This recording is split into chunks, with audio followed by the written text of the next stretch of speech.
open that door to anybody they know. Okay. Nobody knows me, I like to wait.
Maia, e o tātou tāpua i atu I rea tū.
O te whawhetai I le lii I aso umalawa.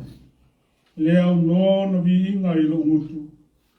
Na o sa ili atu I le lii, o na tali mai ai le o ia I atea. I will extol the Lord at all times. His praise will always be on my lips. I sought the Lord, and he answered me.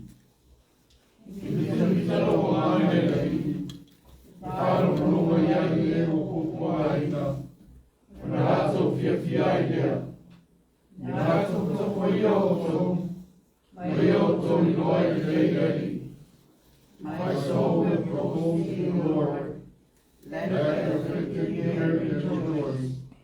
Taste and see that the Lord is good. Tau whaatasi. Yo tau whaneke atu le ali'i whaatasi mau. O ia tātou li'i whaatasi o le suafa. O tau mao o tangata paia. Yo tau mātata I le ali'i. Glorify the Lord with me. Let us exalt his name together. Hear the Lord, you his saints. Tātou te tātou. Lau tutu atu, lau e kalesia, mau tangata I o ruma I le awa, ma le mina o tele le ali e. Whanauna watu o mātou loto I lau fi. E a fio mai ala wa ngāga pa ia. E whapa ia ina le nei sauninga mo mātou tangata. O mai ai mātou uma lo tumu ato toa. Ina whai ai ona mātou wofo I atu le nei tāpua ina. I le nganga ma le whamao mila. O mātou wala au e ala I loula wa swafa Yesu. Amen. La tātou vi atu I le atua I le pese rua se lau se fulma le rua. Rua se lau se fulma le rua le pese.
whaitau I nei tae ao, ngā mau mai le I whengai na fou, le wangalia sa ka maumauina e mātai o lang tāu koe tolu, ngā mata le whaitau mai le whai mua, ka ngata mai le whai kuasifu malelua. Our reading comes from the New Testament, Gospel according to Matthew, chapter 3. We will read responsibly from verse 1 to verse 12 from our Samoan Bible. Nā taiolong tau koe tolu, tātou te whaitau te lafalafuai mai le whai mua, te whangata mai le whai koe sifuru mai le lua, whai mua e whangata mai le sifuru mai le lua. Tā whonga maia, nisi o awhiong pa ia o tātou oli. Ona po ia na sawai o ane le papatiso, ua tāla I atu I le vao o Iutaia. Whakape atu, nā sawo I o tō, a wao raka mai e mālo rani. Ua o ia lava le nei na whai mai ai le profeta o Isaia, ua whapea mai, le leo le ua langa I le vao, nā teuteu ia o tō le ala o le alii, ia whasa sao o nāla. Aia whaopu le pupuru kānega, mai kusi whau e o sunu matiti. Awana mea ai, o sea te risa mai me pāmena. No atu ai lea ia te ia o Yerusalema, ma Iutaia uma, a toa ma le tu uma o Ioritana. Wapatiso ina foi la tō I o tana e ia, o tawasu I la tō wala tō wansala. Wana I lo atu le au fariseo ma lau sa tukoio, to tele wo mai I lana baptisonga. Na ia whape atu ai lea ia te ilatau. Whanau o ngata whi aie. O ia o nāna whaali atu ia te o tau, ia so solo ese le to sātai. Ia o tau fua mai ni fua e tau mai salamo. Aua foi nei o tau manatu e whape I foi o tau loto, o Aperamo, o ia o lo mātou ta mā. Ua o te whai atu I atu o tau. Na whai alaba e le atua o na whaatupu ina mai I nei maa ni whanau mā Abraham. Ua su nei foi le tau I te fua e roa au. Nā au mo foi e le fua mai I fua le rei. E tai o malaka o ina e aki. O au nei, o te baptiso atu I atu o tau I vai na I salamou. Nei peitai o le muli mai e silisili o ia I te au. Le lea o ngā au o na tau awe I ona se vai. O ia lea na te baptiso ina atu I atu o tau I a nganga pa ia ma le afi. O ia nā awa nasu. Nā te whamai ngai na whapotu mā saito. Nā te whapotu ina foi o saito e whaka saito. Ai sunu ina leo tauta saito I ake le matineia. Manuia tele le atua, ngā whiong pa ia sa tātou whaitau ma whakalongalongo I ai. Ka mālamalama atili mai e lona nganga I tātou uma lona tāua mo I tātou. Ia tu mau I te ia le bi inga, nei māsa uma e hoi e whakavau lawa. Amen. Le pese e se laus furma le tolu, tātou te vivi I ai I le atua.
na tātou whamaularo I lumo le tua e ala I tātou tālu.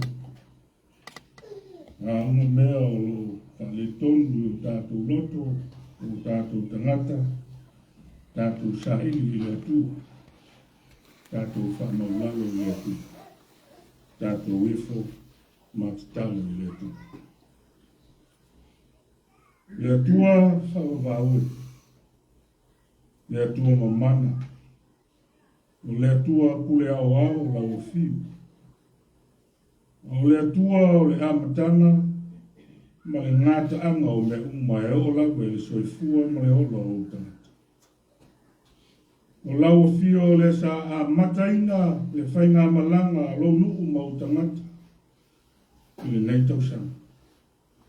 Le alawa fo. O mātou tau nuku mai, le nei tuaso o le mātou whainga malanga. O māsina muli muli o le nei tausanga. O lo tātou whai malanga pēa na lau fio le tu. Wa o le tua o le alofa fua, ma le alofa mutu vale lau fio. Lo alofa lava lea,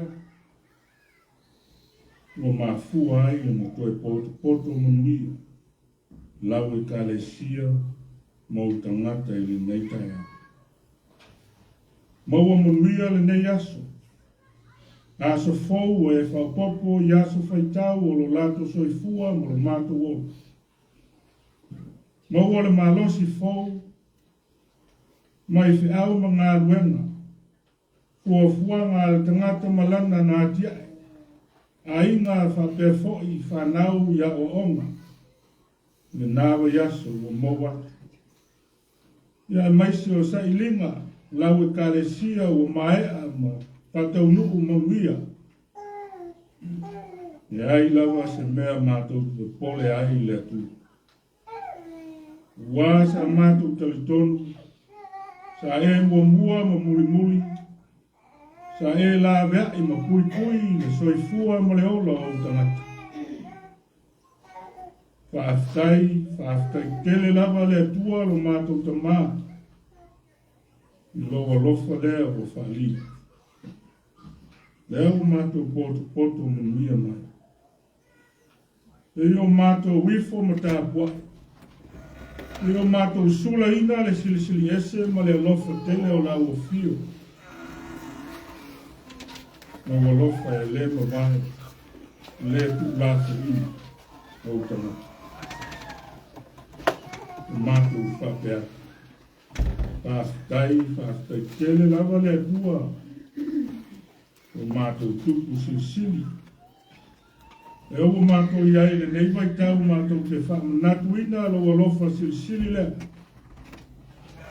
E ala I le fio mai o le tepe, o le Kirisimasi. Me vai tau mātou te manatu ai e a fio mai o lau fio e ala I lo wau o Yesu Christ. Aftai tele le tua I lau tau sini. Nai o mātou ta māma ti ngā mātou tua o le nei e karesi. O maua pēr o lātou mālosi whāwhauina. Maisi o tala vai lo e fesoa swani ai, lātou whengai I le aso ma le aso. Maisi foi o tausinga I a mātou whanau, whanau iti ma pepe lo lātou tupu ai.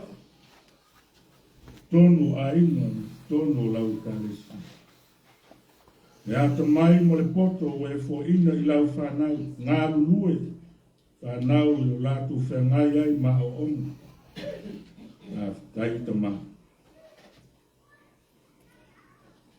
Tai le tele mo le ano noa I o lo tamau ainga o e whamanui ai, tono ainga o nei e karesi.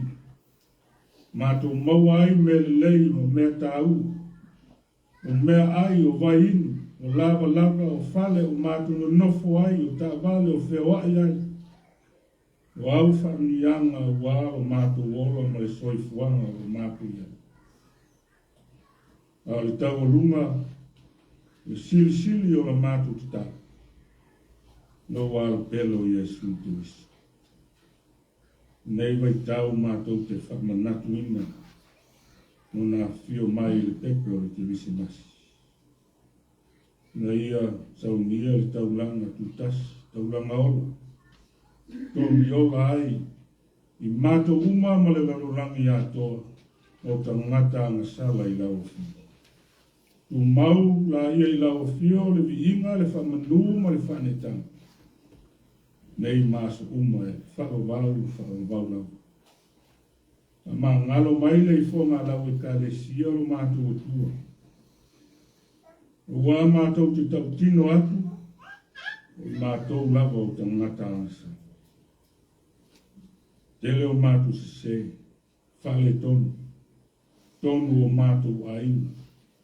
O ngā wenga o mātou wola vala wina. Pa pe foi le wawhia ngai ai o mātou tangata malau fi. Teimi e mātou te ngalo ai, tū mamau ai malau fi. O mātou le sa ili me whalata lata atu. I lau fi o mātou tu e mau ai lo mātou toa file e mū manatu le lei. Mau ai lo mātou wola ma le anganga o lau fi. E teimi ua, ia pule lawa i tangata i lona loto ma whake eifo ua. Ua ia maua e poto, ma le iloa. Ia e whaangalo lawa lau fi o le ona le ata mai. O le ona le CCCAS. O le ona le tamau aina, ma le poto. E voi teimi ua, o mātou whaangalo ai, o mātou walawina. Mātou le whamaongi tūte ma whaiva. O tofi mo tūte walawina ai o mātou tangata. Whaia lawa le manatu o le tangata ia ma whakefu. I lona roto o sao le. Nea tua o mātou se. O mātou wanga sala i o tātou wāwhana. Lofa maia le i whonga la o taresi. Vea ia le maliu, ma le toi sai fua maru ma lo Yesu. E ma ngalo ai i mātou umara o lau whana wangsa. Mātou tūtui atu, mātou wole atu, ma sa ili atu i lau fiole atua, wao e mātou tangata fia whainoni. O lau e karesia o tau ma whaipea, sa ili ma tiae, lau fe au malau ngā wenga o mātou ngā luea. Au se ngā wenga, au ni a inga o ngā wenga whaia fua, e au noa malau fio malo awai whatasi mai mātou.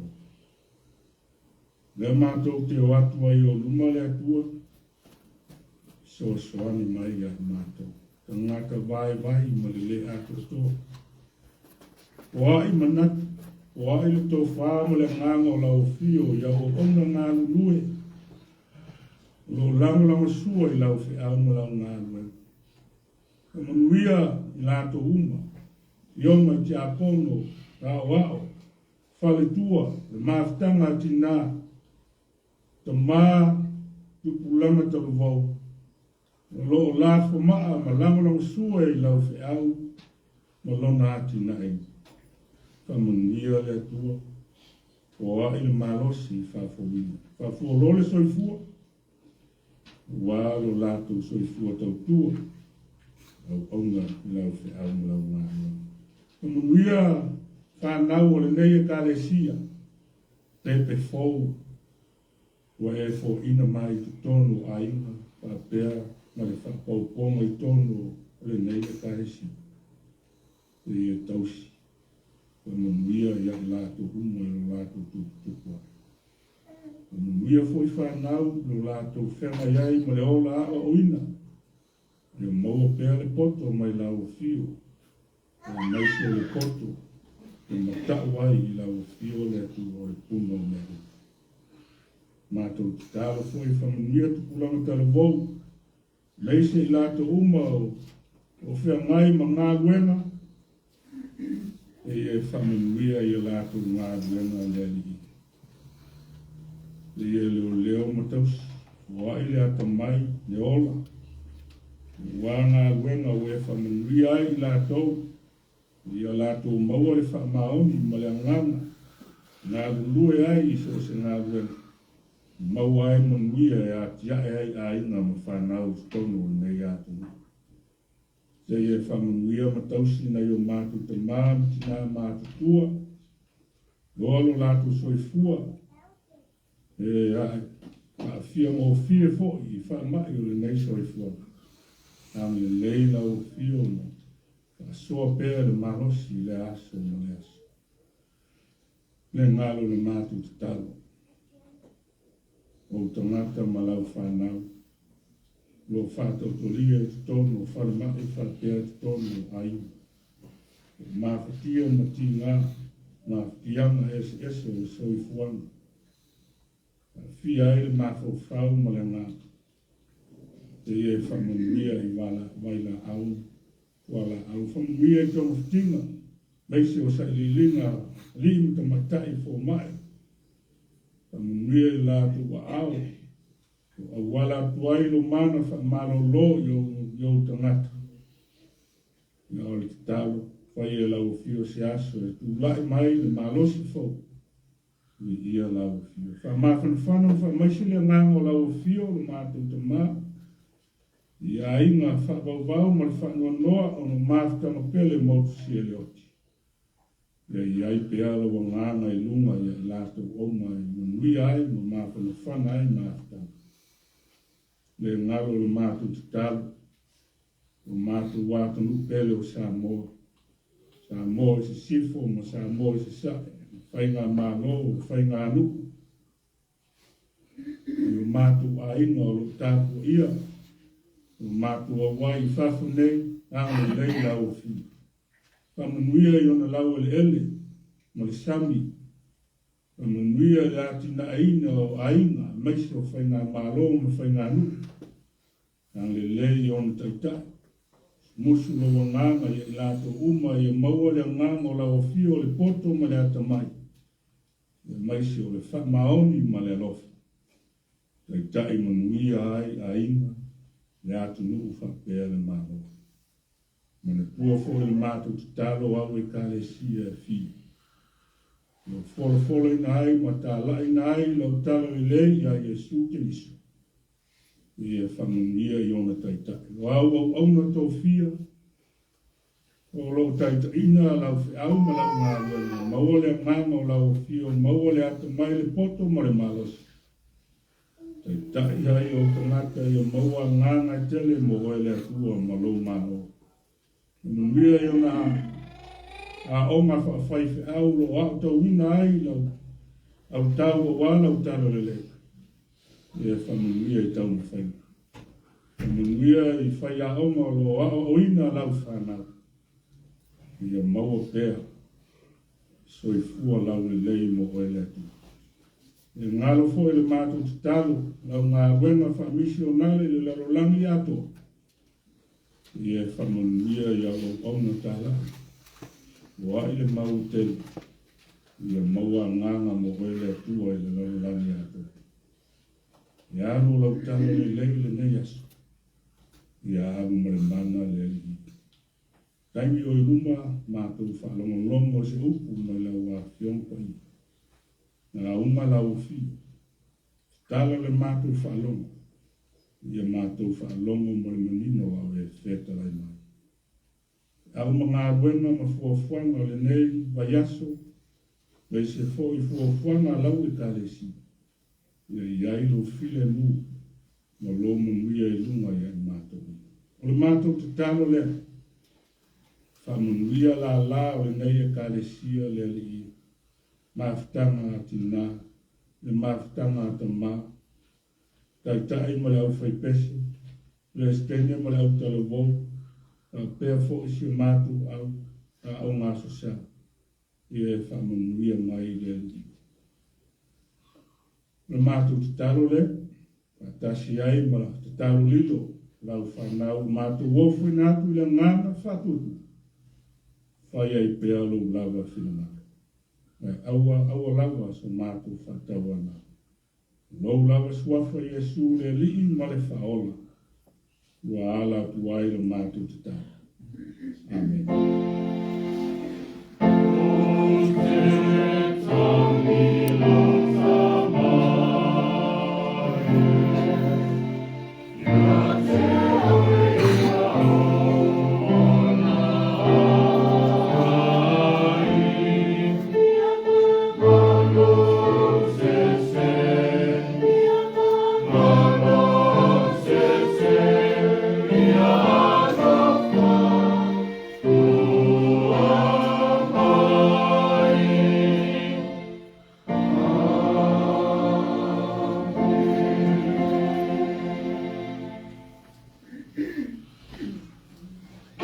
Tātou vi atu I le atua I pese se lau whāsipu mai whā. Se lau whāsipu mai whā le pese.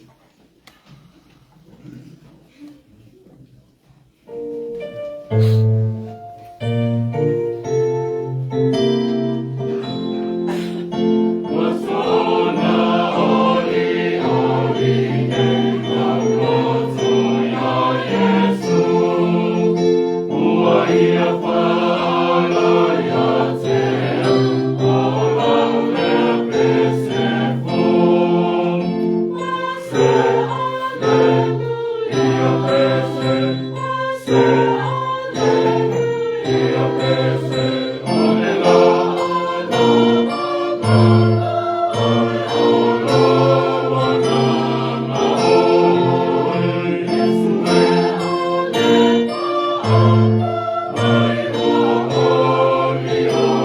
Alii.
Tātou titala.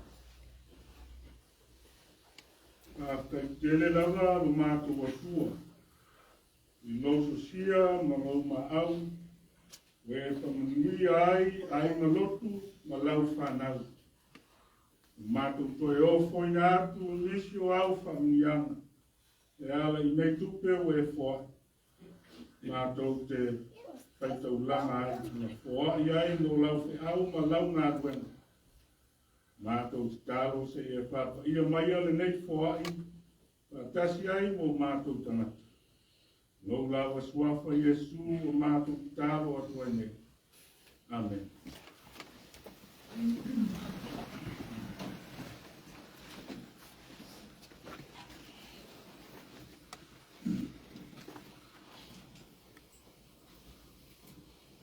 O le tātou waunga le swafa mamalu o le atua o le tamā, ma le alo ma le anganga pa ia. Amen. Kua whiwhilia le fua I poe tolu. Mai le tusi a mātai o le asa tātou whaitau ma whalongolongo iai. Pai ma tua o le tātou launga I le nei tai au. O te whaitauina. Ua o ia lava le nei na whai mai ai le perfecta o Isaia. Ua whape mai. O le leo o le ua langa I le vau. I nā teuteu ia o tōu le ala o le rii. Ia whasa sa o nāla. This is he who was spoken on through the prophet Isaiah. The voice of one calling in the desert. Prepare the way for the Lord. Make straight paths for him. Au tū o le nei tai au. Ia teuteu le ala o le rii. Ia teuteu le ala o le rii. Prepare the way of the Lord. Tātou iai. Le vaitau o le ateveni. O le vaitau ina ua whatalitali tangata Kerusiano. I le fia mai o Yesu Keriso I le lalolangi. We are in the season of Advent. Time to prepare spiritually for the coming of Jesus Christ to the world. Ia teuteu le ala. Prepare the way. Pape whea o na tātou teuteu. How we prepare the way. O le vaitau o le na ana whakalitali. Tangata uma. Ia saunia tangata uma. Ia whaamama. Ma whaawanoa le loto. Ea whio mai ai o tātou oi. Le winga le nā o le whiau. A Ioane le papatiso. Nā wina mai ai le atua I le laurelani. Nea sa tātou whaitau ma whaalongolongo I ai. O le valo anga na valo ia mai ana mua le perfecta o Isai. Lea ua whatau ni. O le whiau mo tangata Iutaia I e Salamo. Ma sau ni uni le o mai o le Mesia. Nā leo winga o le Salamo. Salamo mai le leanga. Ai Iutaia I le liu esi. Mai leo langa tuai. Ai le liu atu I le atua soifu. That is the meaning of John Baptist's message. Prepare the way for Jesus. By preparing others to welcome him. Jewish people who do not know Christ need to get ready to meet Jesus. Turn around from sins and turn to God. O Ioane le papatiso malona vala wina. O le au mai o le whiau o le Salamo. O le whiau mo Iutaia. Le ngata I lea mo oe mau mo tangata u. Ia whaangau ngau o tātou loto. O mea whaalele lei uma. o mea lea o ngā, o mea lo whaalua whesasi mō tātou loto ma mātou whau, o vai wainga i awe ese. Tu ese. Nai teuteu. Whalau le lei. Mata mō whiu. O tātou tangata mō tātou loto e a whiu ai le. O le whiau mo le au teo siama. Ia tā pena. Ia whaama māma whaava noa. Tātou tangata e a whiu ai le Mesia le pepe o le Christmas. Iesu te wiso le.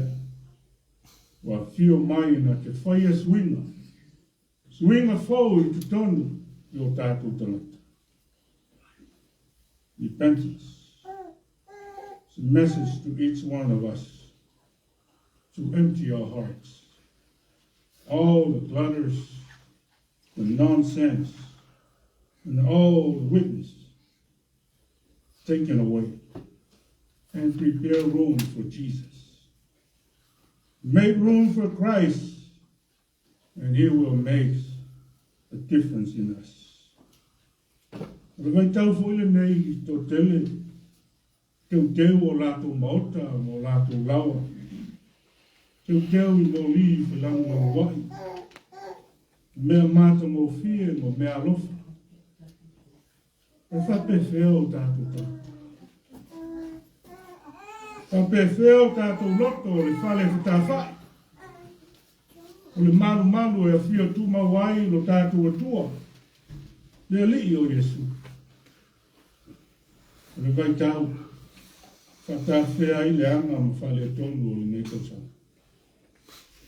E whotu ai mai tai au fōu I manatu ma loto. Tā pena ai tātou uma.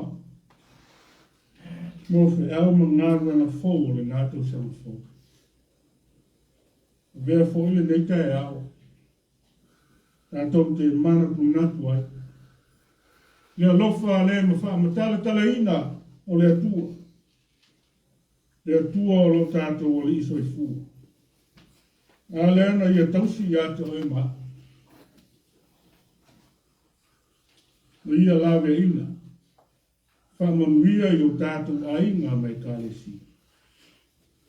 E ui lava o le whainga malanga. Sa whita iai muti ngā. Whita au.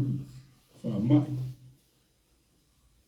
O lava I malanga na liuma le oti I te tonu o tātou ainga mai kālesi.